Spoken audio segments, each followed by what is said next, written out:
참 아이러니하다. 내가 속한 민족은 멸절의 위기에 처해 있다. 그러나 우리는 전쟁 중이 아니다. 가뭄이 들지도 않았다. 전염병이 돌지도 않았으며 자연재해가 일어나지도 않았다. 오히려 우리 조상들은 반도에 위치한 나머지 숱한 침략을 견뎠다. 우리 조상들이 우리를 본다면 어처구니가 없을 것 같다. 우린 그 어느 때보다도 안전하고 어느 때보다 풍요로우며 어느 때보다 많은 기회를 부여받았다. 그러나 우리 민족은 멸절하고 있다. 단 2세대 만에 우리 민족은 거의 사라질 것이다. 나는 우리 민족이 꽤 우수한 자질을 갖고 있다고 생각한다. 한반도라는 지정학적 특징이 구국의 영웅들을 탄생시켰다. 전쟁 이후 고속도로를 짓고 세계적인 기업들을 탄생시킨 민족은 우리밖에 없을 것이다.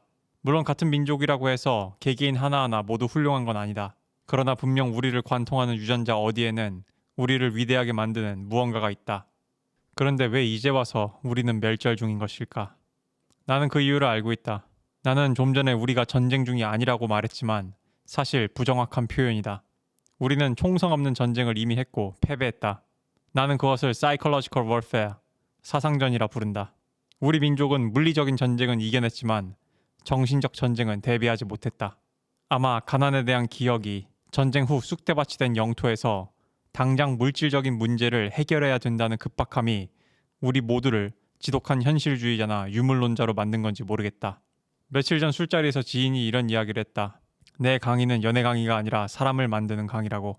사실 내 강의는 연애 강의라기보다는 남자들을 이러한 사상전에 대비시키는 강의였다. 이러한 흐름에 대응하는 나의 태도는 어쩌면 대학 시절 객기가 다시 발휘된 걸지도 모르겠다. 나는 이걸 막아보고 싶었다. 인구 조절은 더 이상 음모론이 아니다. 그것은 수십 년 전부터 체계적으로 계획되었고 어떤 나라의 공문서에도 존재하며 지금도 그 나라 정부기관 홈페이지에서 다운로드 받을 수 있다. 그런데 아이러니하게도 사상전에 대비하려던 첫 걸음부터 말도 안 되는 사건이 터지면서 발목을 잡았다. 이것은 흐름을 거스르지 말라는 신의 신호인가? 아니면 내가 뭔가를 더 살펴봐야 한다는 신호인가? 영화 관상에서 송강호는 수양대운의 역모를 막으려고 하지만 실패한다. 훗날 한명회가 관상쟁이를 찾아가자 관상쟁이는 이렇게 말한다. 시시각각 흩어지는 파도를 볼 게 아니라 파도를 일으키는 바람을 보았어야 했다고. 나는 어쩌면 시시각각 흩어지는 파도를 막으려고 했던 건 아닐까. 어쩌면 한민족이 멸절되는 게 큰 그림에서는 시대적인 수순이 아닐까. 문명의 역사 속에 지워진 우리가 모르는 수많은 민족이 그랬던 것처럼. 이렇게 이야기하면 내가 마치 민족주의자처럼 보일 것 같다. 나도 나랑 비슷하게 생겨먹은 인간에 대해서 조금 더 정감이 가는 건 사실이다. 그치만 나는 이미 오래전부터 경험을 통해서 껍데기가 똑같다고 속이 똑같은 건 아니란 사실을 깨달았다. 차라리 피부색이 달라도 언어가 달라도 나와 사상과 결이 비슷하다면 오히려 같은 민족보다 더 가까운 게 인간의 본질이다. 그래서 나는 이러한 민족의 멸절에 대해 애도를 하기보단 그저 펼쳐질 미래에 대해 고민하고 생각한다. 한민족이 지워지는 이유는 간단하다. 이제 영성의 시대가 다가오기 때문이다. 지금까지는 어떻게든 유물론적인 세계관 속에서 이성과 에고, 과학 만능주의, 물질주의, 머리와 정신으로 이것저것 조합하면서 풍요를 누리고 삶을 살아올 수 있었다. 그러나 그런 물질의 세계, 차가운 이성의 세계, 인간을 고깃덩어리로만 보는 사고의 시대는 끝이 나고 있다. 왜냐하면 이런 사상과 철학에 지배당하는 인간은 결국 외부 사건에만 반응을 하고 현실에 의해 한계지어지기 때문이다. 그리고 대체로 외부 사건은 인간에게 희망보단 두려움을 더 많이 심어준다. 그리고 현실주의란 한계의 또 다른 이름일 뿐이다. 한민족이 사상전에서 패배한 이유는 간단하다. 한국 남성은 정서적으로 거세되는 중이고 한국의 여성은 정서적으로 불임이 된 것이나 마찬가지다. 이들에겐 정서적 두려움을 이겨낼 신념이 없다. 오늘날 전 인류를 고통으로 몰아넣은 것은 집단적 두려움이다. 인간이 탐욕스러운 것도 사실은 두려움 때문이다. 인간이 두렵지 않았다면 나누었을 것이다. 큰 그림에서 보면 인플레이션도, 자원의 불균등한 분배도, 정보의 비대칭도 모두 두려움에서 출발한다. 이거는 사회 지도층이나 기득권이 나쁘기 때문이 아니다. 기득권이 아닌 쪽이 착한 게 아니다. 지배자들과 피지배자들의 차이가 있다면 행운의 유무일 뿐이다. 성경에 나오는 악마란 결국 두려움이다. 그것은 실체가 없다. 어둠은 빛의 부재에 불과하다. 그런 의미에서 여자들이 페미니즘에 홀랑 넘어간 것, 거기에 미러링으로 남자들이 똑같이 반응하는 것, 모두 사랑보다는 두려움을 택한 결과다. 결국 한국 사회가 저신뢰 사회가 된 것, 모두 사랑보단 두려움을 선택한 귀결이다.